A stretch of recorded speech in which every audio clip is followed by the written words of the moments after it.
Hello, welcome to Rabbit Stew right here on Hyper RPG. It is day 2 of No ZachCon, which is why you see Mitch. Fuck you, Zach. Oh, we're just getting started too. It's only 2. That's why Mitch and I are here. I'm Scott. Hello, everybody. I'm Mitch. Hello. This is Rabbit Stew, where we just sort of sit around and talk about stuff. When I was doing, what the hell was that thing called? The BattleTech damn thing. The Death from Above? Yeah, the thing before that. You should know this shit. I really should. But while I was doing that, I called today Rabbi Stew. And if you look at us... It's good, yeah. This is well, welcome to Rabbi Stew. Hi. It's comic book day on Rabbi Stew. This Rabbit Stew is kosher. That's right. Mine's parv. Look it up. Today on Hyper RPG, after... Colony News! Thank you, chat. Did I say that wrong? No. All right, let's keep going. No, we're doing fine. Your show, man. Keep going. I'm just cackling like a mad hyena. There's no my show. This is... I'll tell you. Today it's Zach. Today it's my show because Zach is gone. Oh, is that right? Yes. Hashtag no ZachCon. But within an hour, it's going to be your show. Yes. Because we have the BattleTech Q&A at 2. Yeah, for the BattleTech video game created by, I should know this too. Hairbrained Schemes. Yes. I'm wearing the damn shirt. All right, good. All right, good energy. Good Clearly, energy. clearly you're prepared to answer questions about this topic. I'm a little sleepy. like what is it called? It's and who is making it? Right. Oh, I got both of those. You got both of those. Okay, then we're good. I guess we got to cancel the Q&A now. Because we've got the information. That's all we've got here. That's why we're bringing in some more members from the Hairbrained Schemes crew to answer your questions that Mitch can't. That's right. Chat says I should be the next Joker. What do you think? Rabbi Joker? I can see it. Right. I can see it. But then we need a more Jewish Batman. Okay. Let me ruminate on that one. Brainstorm. Meanwhile, after the BattleTech Q&A, we're gonna have Watching Paint Dry, which, as you guys know, is the show where we make things to destroy later. Yeah, it's pretty awesome. It's pretty fun. Tristan Ishmael, also from Hairbrained Schemes, is gonna be there. Yeah, Tristan was the environment lead for BattleTech, not BattleTech. Man, it's gonna be like that today. All right, for Shadowrun Hong Kong. He actually worked on all the Shadowrun games, but he moved up into the environment lead job. For the record, that's whiskey in that coffee cup. I wish that were true. That does sound so good. Sounds good. After Watching Paint Dry is corporate news, which is is the update on what's been happening in the corporate war, just getting ready for corporate sins afterwards. Tonight's episode, Bedside Manor. I don't know. I can't wait to find out.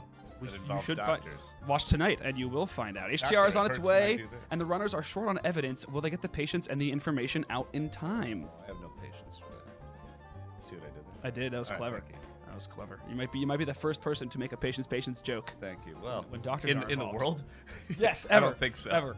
Probably the first Jew too to make that joke. Yeah, Jews never make vaudeville jokes about doctors. Go ahead. Good that we got on this subject and just won't get off. Yeah. This is Rabbi Stew. It's not comic book day. Every time I look at you, I'm sorry. All I can see is somebody ordained, and that's just that. It's just what it is. I'm sorry. Okay. This is where we're starting off, by the way. Yeah. This is the beginning of the show. No, it won't go down from here at all. All right. As always, here on Rabbit Stew, we will be giving away a Steam key if we get 5 subscribers, and you can send us a message, and we can hear your voice for a donation as low as $5. $5. Set the bar low here on Rabbi Stew. Moyle Stew. Easy now. Actually, that would be a great live show. Are you familiar with what a moil does for a living? Explain it to us. Moils are rabbis who are well versed in the way of the knife and cut off little boys' foreskins. They perform the ritual bris ceremony. It's pretty nasty. But you can imagine with chat running in the background. That's something that especially would do well live on the internet uncensored. Don't you think? I think that's the audience that has been looking for more. Suddenly you realize, you know what? Maybe ritual scarification is not really the best thing in a modern society. Maybe not. At the very least, let's not televise it. All right, good. Well, we got the show off to a great start. By the way, still comic book day. It's still comic book day. We will get to comic book day, but first we got to talk about some comic book news. Oh, yeah. Which is exciting. Our first piece of information is exciting, and it's something that you hear every few years. Every few years, you hear Lock and Key gets a blank adaptation. And these days, it's apparently going to be on television. Comic creator Joe Hill, who is Stephen King's son. Yeah, I know. And the writer of Lock and Key. Yeah. Apparently is getting another shot at putting a show on TV. IDW, huh? IDW Entertainment. Note that it says pilot. Yes, pilot. And IDW is not a network. IDW makes comics. And I guess they make pilots now, but nobody is yet attached to air this. Yeah. So this is just a masturbatory post. Yes, absolutely. And the idea behind this, I think, is they run it up the flagpole and see who salutes by putting out news. Yes. And then going, hey, well, that really got picked up on social media. Maybe we should do it. And then they go, oh, or not. All right. And so this is this year's Lock and Key. We'll call that news grab, if you will. Yeah. You did not miss the Comic Book Day song. We will get there when we read the comic books. Back off. We're professionals. This is a piece of news that Zach should be here because he loves comics. He loves himself some Valiant. And part of the reason why I wanted to bring this up is that I'm surprised that Whoa. Yeah, Valiant Entertainment has announced a partnership with New York's Upright Citizens Brigade Theater. Wow. Who By are the way, not? You don't know? They are not comic book related people. They are not. They're just improvisers. It is an improv theater that is quite popular in the New York area. That's very fine. That's New York. Now, I'm from the Chicago School of Improv. Yes. I used to work at Second City in Is there Chicago. some bad blood between the Citizens Brigade and the Second City? Yeah, it's Midwest versus East Coast. No, there's no. No, there's not. There's no bad blood that I'm aware of. Everybody just says yes and moves on. Yes, there you go. All right. That's why you can't get it have an improv fight. Yeah. Nobody's well, by the way, I know a great story about Bill Murray. That when he used to work at Second City in Chicago. I hope this isn't slander, but we'll find out in a minute. We'll find out soon if Bill Murray watches this channel. He one time in Second City, somebody heckled him.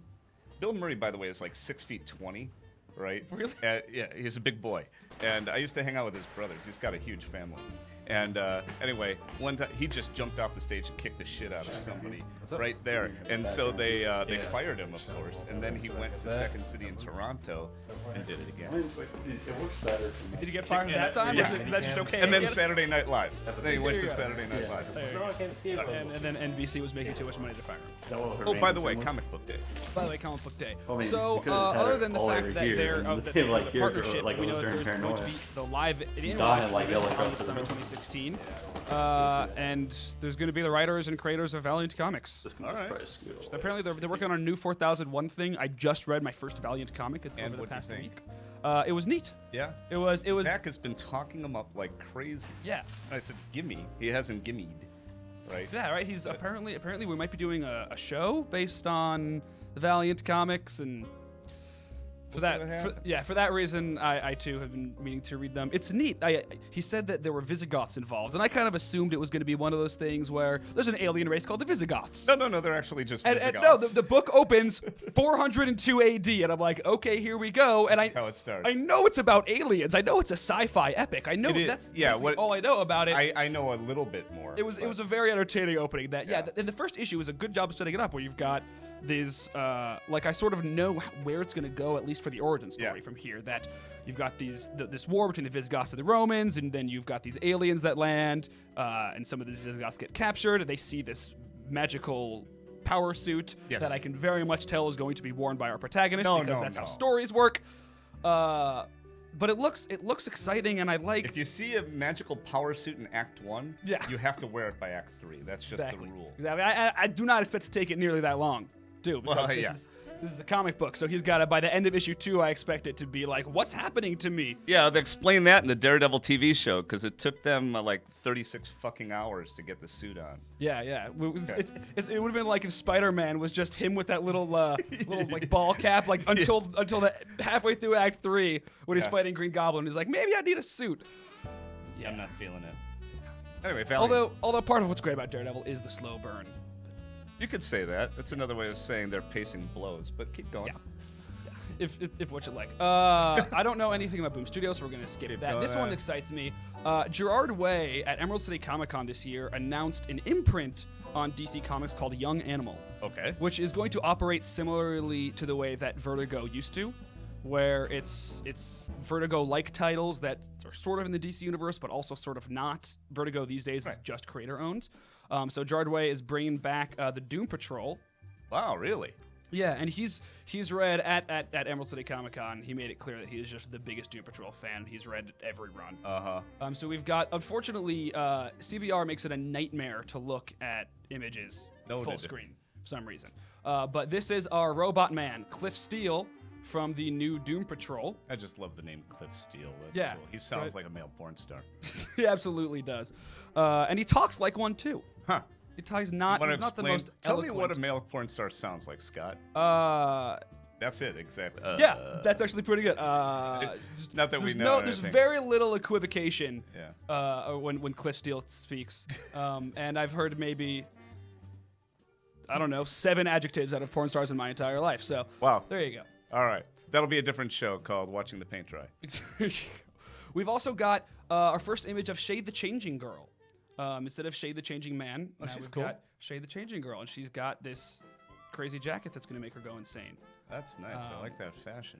Yeah, I'm excited about So she changes in what way? I don't know her. I'm not that familiar with Shade the Changing Man either. So this is how prepared I am. I'm pretty ignorant when it comes to some of the old Vertigo stuff that wasn't related to Grant Morrison. But there's this vest that makes Shade go crazy. We've got some more art here from some more upcoming Young Animal projects. This is... Oh, that looks like Dr. Benton Quest. Tell us about Dr. Benton Quest. He is the father of Johnny Quest. If you haven't seen Johnny Quest, go to YouTube and watch it. It's got one of the best theme songs ever for a Saturday morning cartoon. Ever.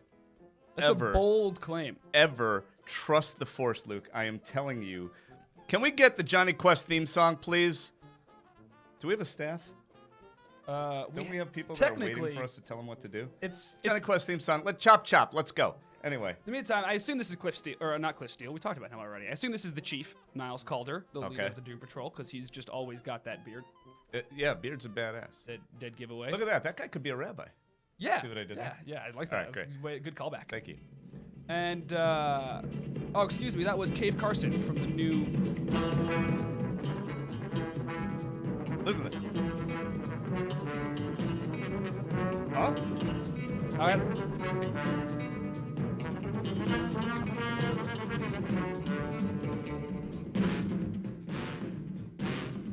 I'm telling you. 12-year-old kid goes on adventures with his father and his father's partner, who's like a former spy or something. That they've been friends for a very long time, and he's the driver and bodyguard and stuff like that. Race Bannon. Look this shit up. I'm telling you, this is good stuff. It is a good theme song. I'm not sure it tops 1992 X-Men theme song.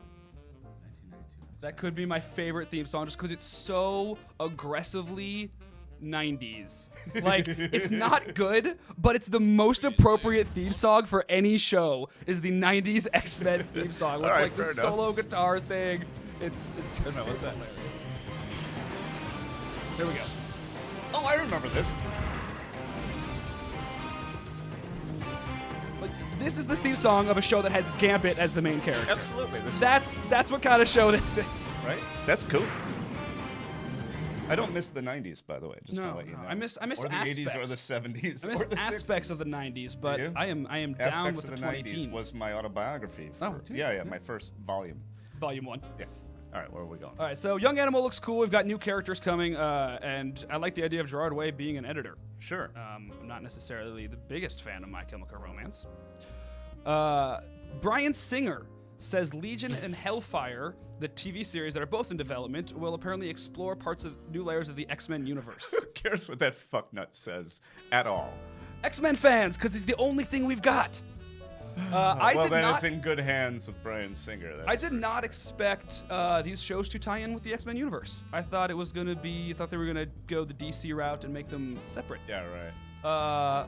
I do not know how you do Legion and connect it to what they've got. Legion is Xavier's son from alternate timelines. Oh, nice. It's just, I don't know how that's gonna work. Hellfire is a great idea for a TV show. The Hellfire Club, a bunch of absolutely. bunch of rich mutants who like are basically the sort of evil Illuminati. Absolutely. That'll be fun. No. The minute, I remember the first time I ever saw the Hellfire Club and Emma Frost. I'm like, I'm staying here. Yeah, this is there cool. you go.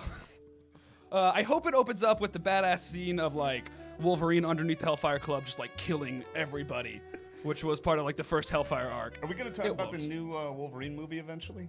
When we know anything about it. We know it's rated R. Has that been confirmed? That's been Is that confirmed. happening? Yeah, well, you gotta be on social media more, Scott. I'm telling you. People say a lot of things. I understand. It There's is a now lot confirmed. of things out there. It's confirmed by Magoo. What's his name? The Australian guy. Him. Yeah, the guy who plays Wolverine for like 20 years. Yeah, Mr. Hugh Jackman. Hugh Jackman, I believe this is his last double secret last Wolverine. And there other things that we hear a lot. Right. Yeah. But based on how Deadpool did, they decided to go rated R. Right. Because what he does isn't very nice. That's true. And granted, I do, if any hero after Deadpool, when everybody was like, oh, now everything's going to be rated R, I was like, well, if anybody should be, I'd want it to be Wolverine. Yeah. The problem is, you've already got about half a dozen movies where you've established Wolverine as not the rated R guy, and... Yeah, I get it. As a fan, I have no problem. Oh, yeah, I don't care. I think the transition will be I'm not certain it's the right idea business-wise for Fox. I don't know if that audience from Deadpool translates to Wolverine, and I don't know if their consistent Wolverine audience transitions to the R-rated movie. Well, there's another thing to think about there, and I agree with you, because one of the difference between DC movies and Marvel movies is Marvel realizes, you know what, superheroes should be fun, and DC is like, no, they should be grim and horrible. They can be adults. We don't all have to live in the 60s So what do we anymore. do? We have the 3 greatest superheroes in history. Yeah. Right? And let's not make it accessible to kids. No, That's brilliant business. No, it's good. Let's acknowledge that everybody who's reading comics, unless they're literally 60 years old and have been reading every comic since then, has been reading adult comics for the last 40 years. Okay. I'm okay with a company acknowledging that comics stopped being for kids in the mid-70s. So be it. Yeah. Right? I don't know. Every Marvel movie is a family movie for me. And that's fine. I love a good family movie, Yeah. but I don't want every movie that I see to be a family movie. No. Yeah. But every movie I see with my family, I want to be a family movie. See what I did there? I did. All right. But also, your family, totally capable of seeing any R-rated movie. Yeah, they're pretty good at it. Although my son still doesn't watch Game of Thrones. Like, nah, I don't think so. Really? Yeah, not yet. What grade is he in these days? He's a sophomore. In high school? Yes. Oh, yeah, I see why you asked that. Yes, he's a sophomore in high school. But he's the most mature of the 3. Yeah, I mean, it's a toss-up. So, like, if he's a sophomore in high school, there's nothing on there that he's not seeing all. No. He's just not into the mix of intensity and stuff. I get that. I get that. I mean? Yeah. Yeah. I mean, people get their schlongs chopped off. Yes, they Oh, do. spoiler alert. Sorry. Spoilers from like 3 years ago. Okay. And a book from like 7 years ago. Were you on some topic? Because I feel really random. But no, the topic is literally just that Legion and Singer's a Hellfire douche. will share the universe with the X-Men movies, and Bryan Singer's a douche. There we go. That's my next autobiography. Volume 2, Bryan Singer's a douche. The Green Lantern movie was pushed back to 2020, which Wait, I didn't know there was another Green Lantern. exactly it was. This is the thing. This happened. It was originally going to be Green 2020 Lantern already. Corps. So, and yeah, this is the thing. This is not news. We need to stop doing this. When these companies are like, here are 10 movies coming out over the next 10 years. Yeah. All that is so liable to change. Yeah. Nothing is being pushed back. They're just doing what movie companies do. Yeah. We're just like, this is just the like, oh, well, we don't know. Oh, we are making other movies now based on how these other movies perform. So this movie's going to come out roughly 9 years after the release of Ryan Reynolds. Do you think the statute of limitation on Ryan Reynolds sucking is going to be roughly 9 years? I don't think those rules exist anymore after Spider-Man. If one really shithole bad Green Lantern comes out, what you need to do next is just add more Green Lanterns. That should fix everything. Yeah. Well, it seems to have been working for Spider-Man. Now, do you want to talk Spider-Man? You want to go there? We could talk Spider-Man. I mean, the new MCU. The new Spider-Man. Spider-Man. Hyper power, go! Thank you.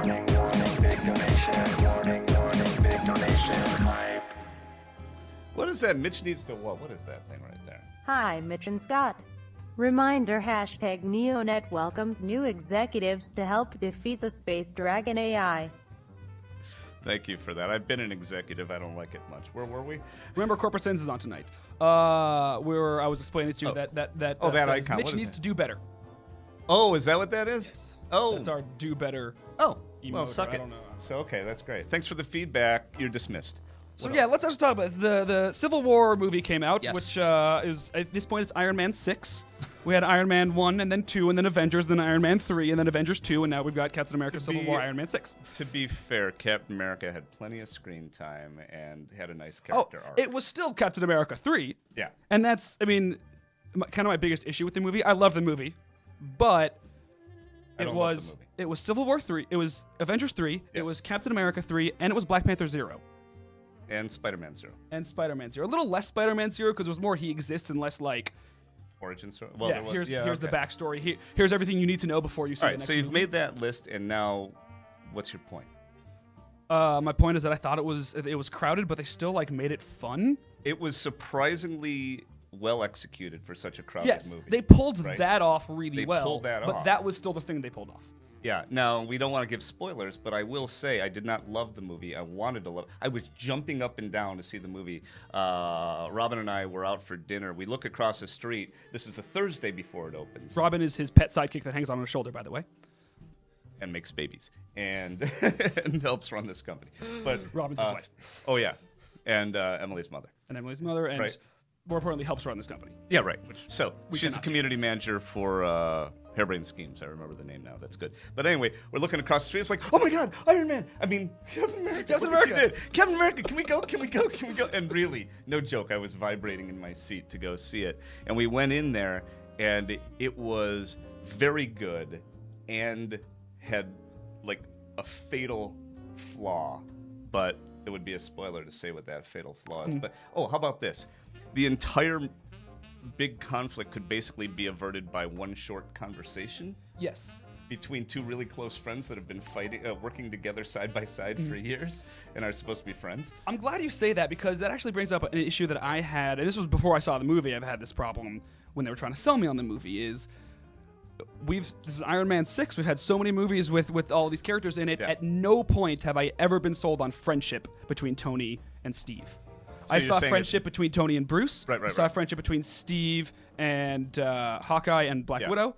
But I, to me, they were coworkers that sort of like had respect and professional respect for each other. I'm correct. First of all, I agree with you. If I'm correct, at their friendship amounts to this. At the end of the first Avengers movie, at the very end, they shake hands before they leave.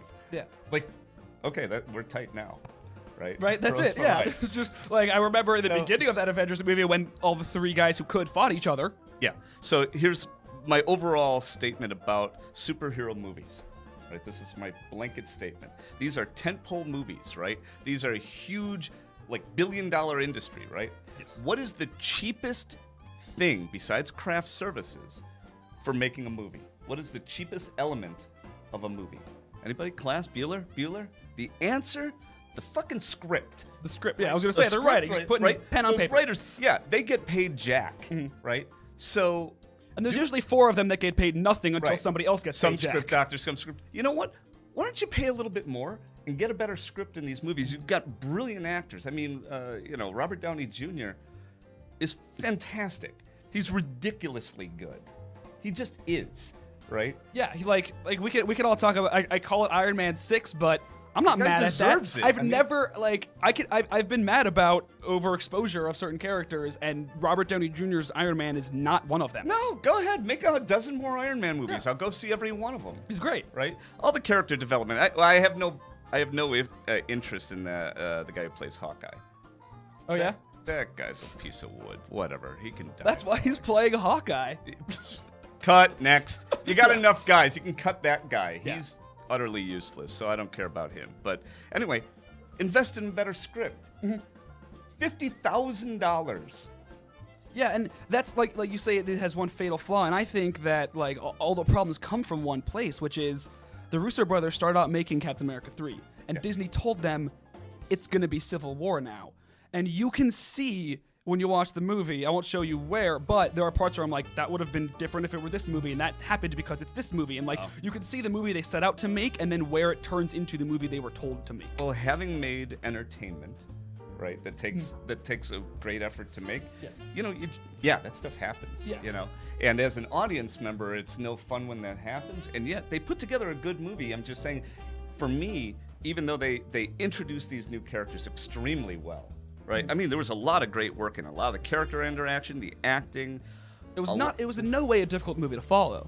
Which is impressive for all these characters in 2.5 hours. But right, think about Avengers. What was the plot of Avengers? What was the plot of The Enemy? I'm going to. There's literally just 2 words. Yeah. Alien invasion. Right. No explanation. And when they get there, what do the aliens do? They fly around New York.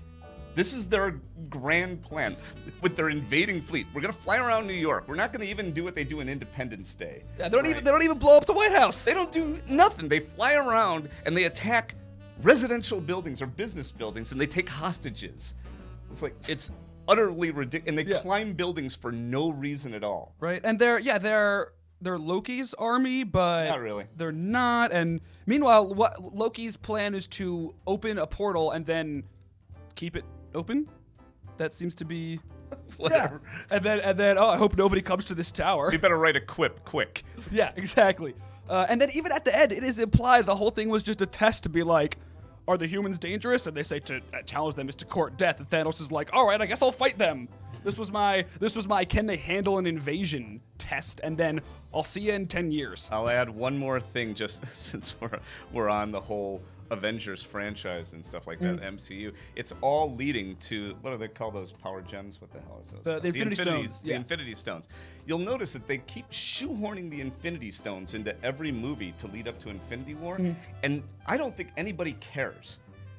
I just think everybody's going, whatever. I care. Do you really? Well, granted, I'm. Yeah, okay. And but the thing is, I would say I said anybody. I didn't say Joe. Joe and me, and that's it. But the people that care are the ones who know what the Infinity Gauntlet is and are excited to see. I think it just washes over a lot of people's heads. And yeah, that's that's a good 5% of us that have seen the movie. You know, I would say, meh, we're hyping it on the internet so people care. think that we care. But yeah, there's that guy right there cares. Posh C. I think you're right though that the majority of viewers, it's going over their heads. Oh wow, look at this. Hyper RPG doesn't. Is that Joe? Don't even. All right. Well, well diverted again. So yeah, I mean, I think it is exciting because I'm excited to see the Thanos thing. It's taken too long. Yeah. And I don't necessarily think that we need them to have been everywhere and in everything before Infinity War starts, where we've now learned basically, kind of on accident, the catalyst for all of our problems have been these Infinity Stones, and isn't that convenient? It's just oh look, the Vision's got something in his head. Let's mention it again. They're half of them are on Earth right now, and the one that's in space happens to be found by the one Earthling who's running around in space. Well, that's destiny, baby. What are you gonna do? So there's that. All right, what else? There's not a lot of news. It's super exciting. Let's move on. Let's go to Comic Book Day. Joe, hit us with the song. We get our things together. Comic Book Day, Comic Book Day. We're gonna open some books on Comic Book Day. Zach's on my left, you're on my right. Comic Book Day. Oh God. You guys can decide who's whom for the purposes. That sounded like Claudia. That was Claudia. No, that was the first time Claudia and I met, which is why she said Zach's on my left and you're on my right. Wow. Which, granted, to be fair, right afterwards, she was like, damn it, it was Scott. She knew. Nice. She knows my name. It's damn it, it's Hairbrain Schemes. Gotta remember that. Hairbrain Schemes, and that's hairbrainschemes.com. Hairbrain-schemes.com. This show, as every week, is brought to you by Alter Ego Collectibles. Alter Ego Collectibles. Right here at Redmond at Crossroads. They have this website you can go to, sublist.alteregocollectibles.com. I was just there the other day to pick up my comic books. It's a True good story. place. Huh? Well, I have one right here. Oh, good. We should talk about it. Wait, your show, pal. I'm just along for the ride. So this website, what they do is they order the today's releases by how many people at that individual store are subscribed to them. So we get to see sort of a snapshot into what's popular here. That's interesting. I like that. So we'll talk about the most popular ones, and then we'll jump to the things that we actually read, because we haven't necessarily read a lot of these. Actually, not bad. I've read several things above the fold. Yeah, By several, I think I mean 2. We're doing all right. The number one is Darth Vader 20, which, the Star Wars books are super popular. Yeah. Oh, no. Yeah. I went into Alter Ego, and I was talking to somebody about it, and I believe that, the entire Star Wars line are the best-selling comic books in comic books right now. Yeah, That's what I that heard. is true. That is true. There's a cool website. It's like monthlycomicsales.com, where if you're like me, you go on there all the time just to see how things are selling because those are the things that you care about. And yes, every month Star Wars is killing it. It's very helpful that they've got A-list writers and A-list artists on the Star Wars. You would books. think they would do that before launching, relaunching the franchise. You know, the movie franchise. See? For that, you mean? Yeah, Yeah. if you're gonna do that, you put top Yes. talent on there, right? Yes. It's Disney, And they they might did. know what they're doing. Yes, and also Marvel seems to know what they're doing. Sometimes. Judging by market share and Judging by by market profit share. and stuff. Yeah. These days, they seem to know what they're doing. Oh, There to was get that out decade business. where they almost destroyed all of comic books forever. Oh, that's the way it goes. And, then this happened. So, Darth Vader, new story arc, End of Games begins in this issue. Inspector Thanos returns with some startling information. Vader may have passed his master's test, but will his own schemes prove his undoing? Actually, no. That would be the way he spawns proves his undoing. Ah, See that, right? I It's all about Padme. I blame her. Actually, I don't. she's the one? No. Well, she clearly. Well, yeah, because those two made Luke and Leia. That ended them. Yes. See that? This is, by the way, my story too. I think you could trace it all the way back to daddy issues and Obi-Wan never trusting Luke or Anakin even a tiny bit. Okay. You went Obi-Wan. You went Obi-Wan. go Obi-Wan, The I'm story sorry. of Star Wars is the story of Obi-Wan Kenobi, Yeah. right? All these Consistently not trusting Skywalkers. Well, hold on. No, and you go causing way problems. back. So he's a Padawan learner, right? Mm-hmm. He watches his master get butchered, right? It's like, oh, okay, I'll be a good master like him, whatever, right? And then he gets, his kid that he's gonna tutor and stuff like that, and mentor. And man, did he drop the ball there. Kind of dropped the ball on that, and then he goes away into self-exile and whatever, and to watch out over the spawn. And it's like, all right, I'm going to do it right the second time. And then what's cool about it is he gets his redemption. It's actually sort of his redemption story for me, a huge Obi-Wan fan. Yeah. Right? It's like, finally, I got somebody I can teach that actually is capable of learning and that kind of thing. And then he mentors them even after death. Right? The That's whole true. story of Star Wars is the story of Obi-Wan. But he does decide, this teaching moment is so good it's worth being the last one when he allows Darth Vader to kill him right there. In a way that I'm like, I think that some foresight was lacked there. I would like to take a shot at rewriting the Obi-Wan Kenobi story.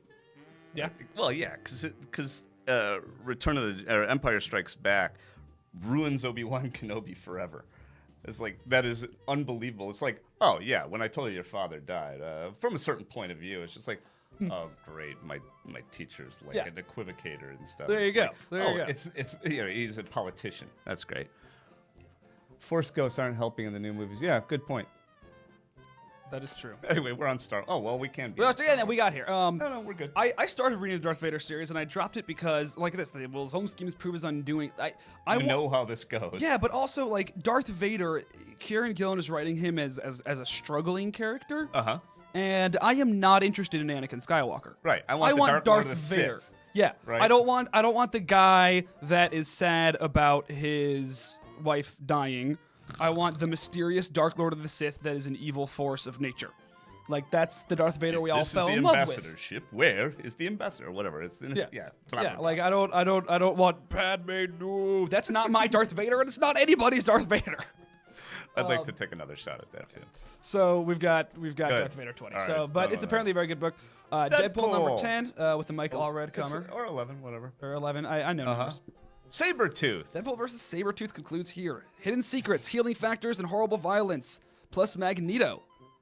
Parental advisory. It's more X-Men issue than Deadpool usually does. Uh-huh. We've got the My Little Pony. This is another one that at this store, I don't lots know of people how to are respond reading to the My that. Little Pony Friendship is Magic comic by Katie Cook. The real question is, who is the actual audience for that book? Guys that look like me, to be true. That's what I was thinking, right? Yeah. And I was just wondering. So bronies, they call those bronies. Yeah, Or they call people. them bros. Now, are you actually a brony? Are you now, well, or so- have you ever been a brony?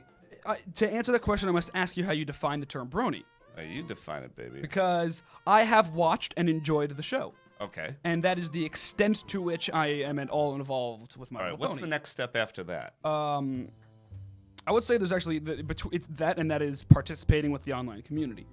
Okay. And there are many degrees of that, and that is dirty bronies. That is where a lot of the reputation that bronies get comes from. The reputation for what exactly? Forgive me, I'm old. I don't want. It's interesting because there's a lot of. Did I just touch a landmine? No, you did because there's so much.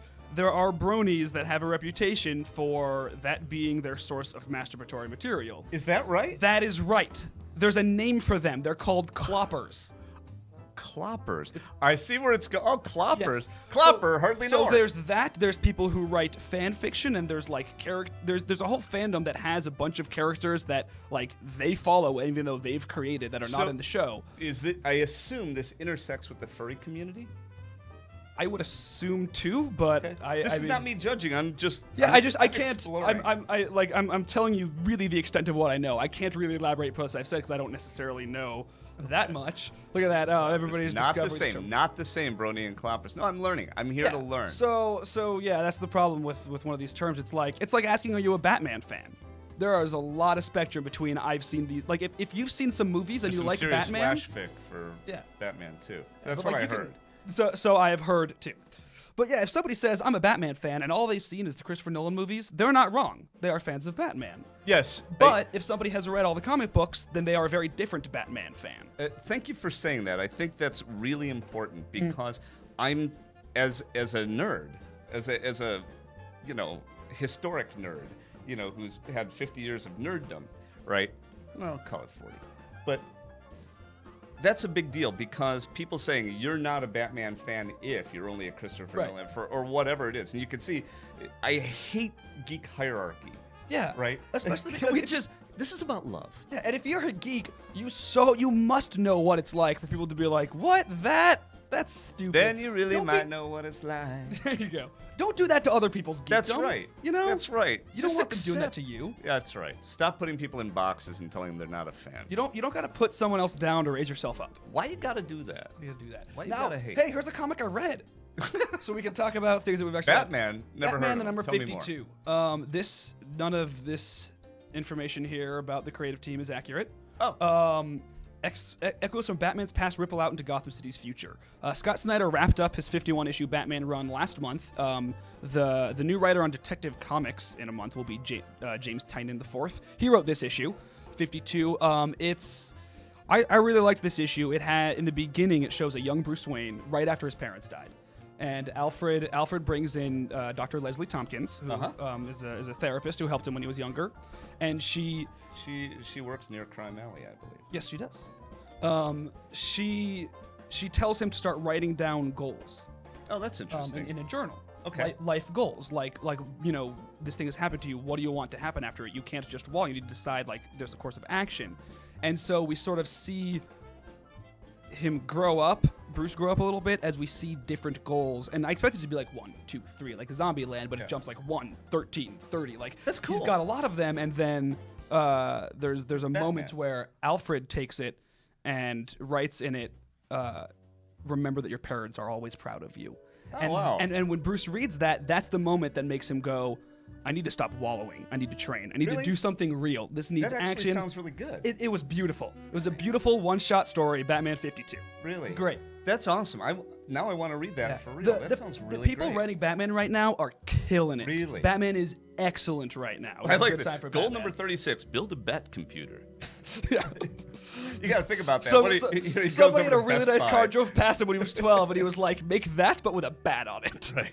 Oh, I need some fins. I need a Plymouth Fury. I want there to be, right after the bat flew through his window, he writes number 47, everything has to be shaped like a bat now. Go get a good graphic artist, right? I need some concept. You think he concepts stuff himself?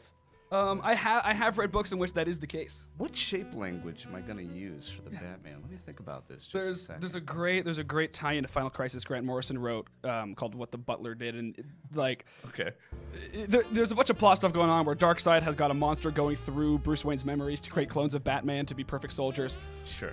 But we can ignore all of that because it's all sort of in Batman's head, and he sort of relives the Batman story if something had gone different. So one is like, what if Red Sun? Sort of, but just a few pages at a time. Okay. So what if you chose a moth instead of a bat? You know? Mothman. Well, yeah, and so there's a page where it's like Batman in like the Mothman car, but it's Bruce and it's in the Bat Cave, but it's the Moth Cave. Yeah, it's fantastic. That's cool. Everything Grant Morrison has written is great. Batman and Teenage Mutant Ninja Turtles crossover wraps up today, also by the same writer who did that 52, James Tynion IV. I'm not reading it, but everybody I know who is loving this series. Really? Yeah. It's apparently everything you'd want out of. What's the tone? The two of them.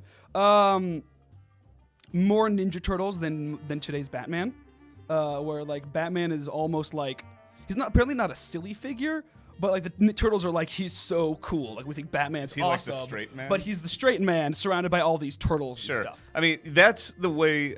If you remember, go back to let's go back to the 90s. Let's do it. Back Machine.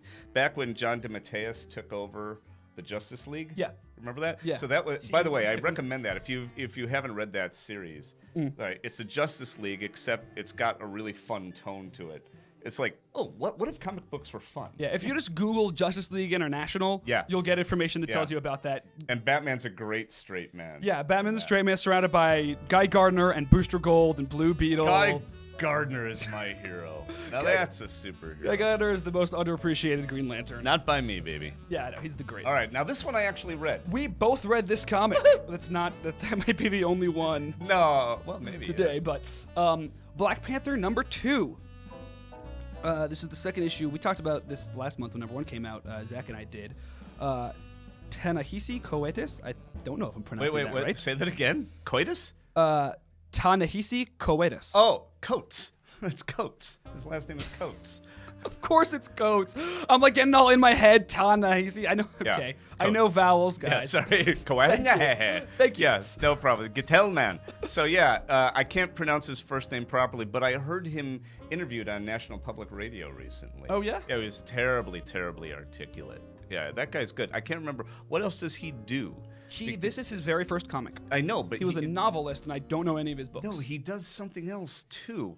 If only we had the sum of all human knowledge at our fingertips. Only. Why was There the second auto there, what's it say on that side there? American writer, journalist, blah blah blah. Keep going.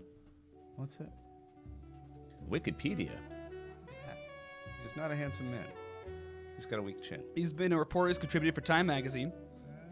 The Atlantic, blah blah blah. Genius grant. Oh, he got the MacArthur Foundation. Oh, how about that? Got the Genius grant from the MacArthur Foundation. Somebody I went to college with got that too. It's just like, whoa, here's $500,000, and with no strings attached. Pretty cool. Anyway, all right, he was. Well, you could tell. They don't give those to Batman fans. It's not. Oh, it's the a guy shame. could be a Batman fan too. You don't know. Anyway, it could be just sort of. They don't give it to people for whom their main qualification is being a Batman fan. Not yet. That's not yet. Not a thing yet. Not yet. So Black Panther #2. What'd you think? Okay. I like how African it is. Did you read the first issue? What's that? Did you read the first I issue? didn't read the first. Okay. I just read the second. Why? What did you think? What did I miss? The first African-wise. Basically, the first issue just sets up that there is this mysterious villain who is causing people to get mad and fight each other. Right. You're right. sort of mind control Yeah, villain. I could get that from the second one. And then yeah, it also introduces these two. It seems like royal guards that are having this sort of love affair through being arrested. Right. So yeah, it was just set up. Because it was a #1 issue. Very early, yeah. I don't want to be one of those guys that says you can skip it because like you can't read the beginning of a story. But if you can't, great. you can also read this one. I started with issue 2. I was able to pick it up very quickly. I think I found it a little hard to read. I don't know about you. I had to read the first page a couple of times to go, wait, what? Mm-hmm. So as soon as we got it, and this happens with just about every superhero comic for me, until we get into the interior monologue, I'm less interested, you know? And I think that's from my time in the 80s again, forgive me. Yeah. But, this goes back. Have you been a fan of Chris Claremont in the past? I may have. But also used to be, before he turned completely psychotic, into a big Frank Miller fan. Yes. Right? Frank Miller was the master of the interior monologue. Absolutely. Yeah, I mean, that just Dark Knight Returns. You could just read the inner monologue just as like a book, and it would be amazing. There are 7 working defenses from this position. 2 disarm with minimal contact, right? It was a lot of work pulling 210 pounds of psychopath up the tower. It's worth it just to hear him scream. Then you take the hands off. Good. Yeah, great stuff. The most quotable comic book perhaps in history. I'm not a. This isn't a mud pit. It's an operating table, and I'm the surgeon. Yeah, it's just. So fun. That is where all of the dialogue of Batman since comes from. Yes. That defined the voice of Batman. Right? It just changed it forever. Yeah. Right. But what's interesting is when you get it into the movies, it just doesn't work. Like those Batman, the Christopher Nolan movies. I know there are a lot of fans out there hate them with a passion. This is fun every once in a while. Read a Batman book, and every time you read the inner monologue, read it in the Christian Bale voice. Pray to me. It's so ridiculous. Yeah. No, it really sucks. I've been thinking about you and me and how our story's gonna end. One of us is gonna kill each other. Our tweet. It just doesn't. Yeah. It doesn't. Work. But the other voice for the Joker really has to be like David Bowie. Yeah. Right. It should be either David Bowie or Mick Jagger. Yeah. Right. Batman, darling. All right. Anyway, so it took off for me when I heard the Black Panthers inner monologue. I liked, and also, by the way, I'm not a fan of some of the art too in that book. In the Black Panther book. There were times like this is really cool. Then other times I was like, this didn't execute. What happens is I think the artist they have right now is good at sort of still imagery, right? But when it comes to an action scene, there isn't a real flow, and I have to look at it a couple times going, what just happened? Yeah, I mean, like you mentioned, the first page, I did the same thing where, and this is a lot of comics open this way, where it'll be like, here's a little bit of dialogue, and then here's something that you're watching happening, and they're independent from each other. Mm-hmm. And being able to follow just a storyline in the art takes a specific skill of storytelling. Without a doubt. And yeah, it doesn't necessarily translate that well. Part of that is also scripting, visual, and dialogue at the same time in parallel. I'll tell you the difficult for a master new of writer. that to me, of scripting, the script and the visuals just working hand in hand. And it should come as no surprise. Hyper RPG. I can't remember the name of this dude all of a sudden. Who wrote Swamp Thing? Help me. Alan Moore. Alan Moore. Yes, right? When absolutely. Alan Moore got, again, sorry, back to the 80s again, but really, this is when, you got to understand, 1985 was a seminal moment for comic books, that when they changed forever, and I was right there. I was in the target demographic. It was this perfect The culmination of the Bronze Age in Watchmen and The Dark Knight Returns, and just like... Right. Nothing will ever be the same again. Right. And it started, though, with Swamp Thing, really, because his visual storytelling in Swamp Thing and the level of storytelling went way up with that Swamp Thing over the course, and his pacing over 75 issues to get to this climax. You go, how the hell did you do that? It's brilliant work. And then he took that and went to the Watchmen, where you've got these juxtaposed imagery of what they're saying versus what, I think what they're actually thinking. The issue of Watchmen where Dr. Manhattan explains his history as if it's all happening at the same time, that could be the best written comic book ever made, in my opinion. It's true. It could be the number one best The comic interesting I've read. thing about it is, so good. moment by moment, that is one of the greatest comic books ever written. And yet, if you step back and I tell you the story of the Watchmen, it's lame as hell. Yeah, there's like a million stories that are like it. It's just, it's like 1984 with capes, but with a lot less than 1984. Blah. Yeah. Oh, I read the Avengers thing with the Wasp. Okay, I'll do All Different Avengers number 9. Our new story arc with the new Wasp. Who is she and what is she? Yeah, I can tell you. Yeah, who she is. She's Janet Van Dyne's stepdaughter. Stepdaughter. Who's the father? Do we know? Probably. 5 minutes. 5 minutes. 5 minutes, and then what happens in 5 minutes? The BattleTech video game Q&A with the development team from Harebrained Schemes and me. Fun. Anyway, so how'd you like this?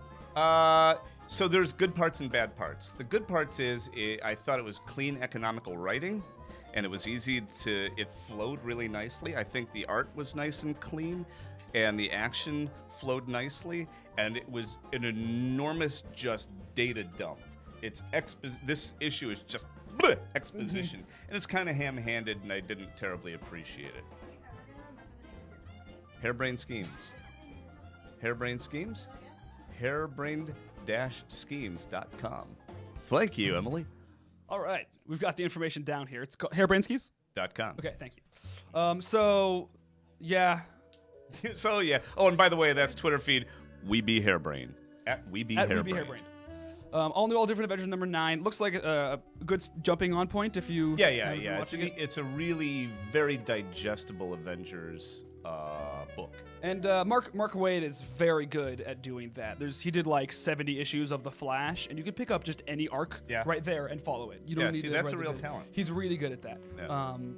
I read this one, the DC Comics Bombshells 12. Ooh, that's up my alley. Yeah, this is the conclusion of Bombshells Year 1. Neat. It has been amazing. This is probably I say this about this and Justice League 3001, but it's one of my top 2 team books right now. Yeah, really? Does this take place during World War II? It takes place during World War II. Neat. It's the elevator pitch is that, you know how in World War II, since all the men went off to fight the war, all the women took over the workforce? Sure, we can do it. Exactly. Yeah.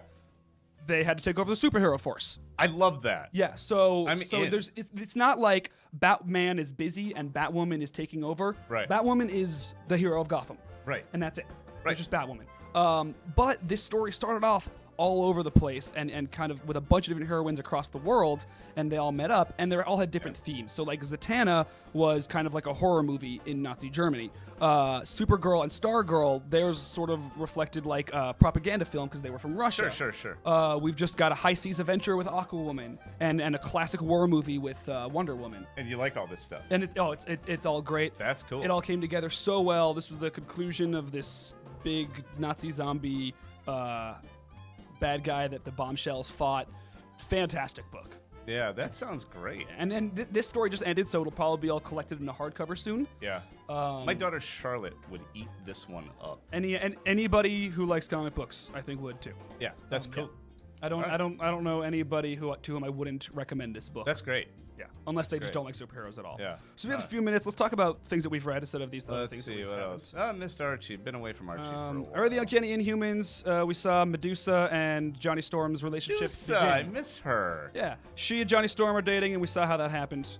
All right. I was not looking forward to that at all, and I was surprised at how much I enjoyed this issue. Nice. Actually, All it's all framed around. There's a building is collapsing on them, and Medusa's holding it up with her hair, and she says to Johnny, I think we should break up. And then we flash back to the beginning of their relationship, and so it's nonlinear storytelling. Yeah, and it was executed quite well. If it wasn't for Quentin Tarantino, I think comic books would be very different right now. Yeah. Although I also think if it were for By the way, that was 1985. If it weren't for comic books, Pulp Fiction Quentin Tarantino would not have been the way he was. You see how history folds in on itself? Before we go, I want to talk about one thing that I got today on the comic book day. Oh my God, that still exists. Heavy Metal. Heavy Metal magazine still exists. Wow. My single favorite writer is Grant Morrison, which if you've seen the show ever, you know that. He is the editor-in-chief as of this issue. Know that. So it's like a classic comic book magazine where there's a comic book, there's another comic book, and they're all written by different people. If you've never heard of Heavy Metal, look up the movie, the Heavy Metal movie. Yeah. So Grant Morrison's doing one story in this. There's a bunch of creators. I was going to get a list of this. Really? Is it very adult? It is. It should be. Because when I was growing up, that book was pretty on the edge. Yeah, Heavy Metal's never really been for kids. But we've got Grant Morrison, Anna Cornum, Ryan Ferrer, Hugo Petrus, Aladdin Saad, Enki Bilal, which is a translated story, which that'll be really interesting. Okay. It says Julia and Rome Part 7. Yeah, just write in Google Translate, right? Well, translated by Jessica Berger, but it's cool that like not many comic book magazines are going to be like, oh, you can't write in English, I'll buy your story anyway. Let's cool. make it work. That's what Grant Morrison says to me. That's got to be a pretty cool story. Yeah, right. It's got to have impressed somebody. So, clearly, he's got some sort of agenda, which I like. That's Erica cool. Lewis. We've got Gary Beck. Some other names I don't recognize. But if you've ever wanted to get into just like one magazine, like you used to, one magazine this year. Heavy Metal. Heavy Metal. Heavy Metal. This has got your one thing. All right. Somebody mentioned Civil War II in there. Yeah, that started on Free Comic Book Day. Yeah. And it was an underwhelming start. Yeah, I have no high hopes for that. I thought the writing was patently bad in that issue. The beginning with Captain Marvel and Falcon are dating right now in the comics. All right. And they have this sort of like, oh, look, it's us thing in the beginning, and Black Panther's there. And like they have this sort of banter where Captain Marvel's like, why are you here? And he's like, and Falcon was like, well, that's the thing about dating you is sometimes I just miss you. And Black Panther's like, oh, gods of Wakanda, allow me to not vomit in my mask. And I'm like, oh, it's like a 10-year-old going, ew, and there's the kissing scene in the movie. It's just... Is this a kissing movie? And from then on, they go, the whole crux of Civil War is that there's this new Inhuman who could tell the future. And so this Inhuman shows up, and he's like, Thanos is coming. And so then... We have 20 years to prepare. Apparently they have very little time to prepare, but just enough. Okay. So anyway, Thanos shows up, and instead of showing up to an empty Earth, the Avengers are all surrounding him, and Captain Marvel shouts, "You're under arrest," which is not something you shout to Thanos. Thanos, you're under arrest. No, you just attack. You guys hold up your badge. And it was a surprise attack. It's not like she said, "You're under arrest," and they waited for her to maybe be like, or for him to be like, okay. No, they just immediately attacked. There was no, maybe he's gonna stand down. No, you just take your snipers. So yeah, some people got hurt. That'll cause people to complain about other people's actions. All right, so listen, we only have like a minute left, I think. I just want to hold this up real fast, if you don't mind. I picked this one up because, Based on it was Doctor Strange. Right? Because, Doctor Strange, right? When I was growing up, I wanted to be Doctor Strange. And Nick Fury. All right, let's get this out of the way right now. And by Nick Fury, I don't mean Agents of S.H.I.E.L.D. Nick Fury. I mean Sergeant Fury and his Howling Commandos, if you know that, which was an incredibly racist book. But I didn't realize it at the time. I'm like, look how inclusive it is. Yeah. Like, no, it's hideous. But Doctor Strange, master of the mystic arts, right? We got the movie coming out with whatever his name Benedict is. Cumberbatch. Yeah, or hairbrainschemes.com. And but anyway, so they're sort of giving this okay, let's make Doctor Strange more accessible. Right? You read the first. Yeah, I read the first issue. What? We're almost out of here. We'll talk about this issue and we will leave. All right, we're talking about this issue. Here it is, real fast. They try to make Doctor Strange more accessible. Yeah. Right. Like he's one of us, sort of thing, which is not who Doctor Strange is. Yeah, he was young and quippy. I was like, he's Robert Downey Jr. What? All right. We got to go. That's the hint? Because Hairbrained Schemes is coming in soon. That's your company, if you couldn't remember. It's on my business card. I have one right here. I'm going to show it to you. You should, next time somebody asks you the name of your company, pull that out and be like, it's Hairbrained Schemes. Boom. All right, fine, we're out. Stick around for the Q&A with Hairbrained Schemes. This has been a Rabbit Stew. Thank you, guys. All right, love you.